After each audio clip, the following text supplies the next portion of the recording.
Ciao amici di Archiossarrabus, io sono Martino. Oggi vi presentiamo la Domus de Janas de Suzzipiri in 5 punti.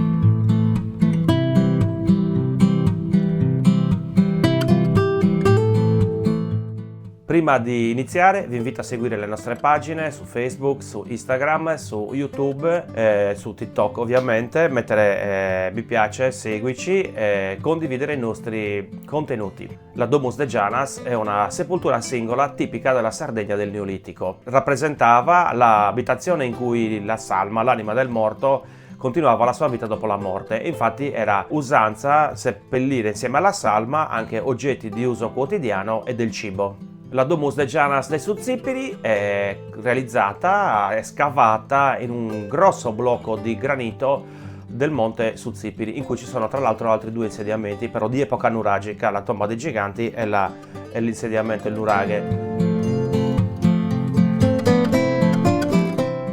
È a pochi passi dalla salina di Torre Salinas e dalle lagune di Colostrai e di Ferrage. La pianta di questa Domus de Janas è di tipo tradizionale, quindi con 2 celle, l'antecella e la cella.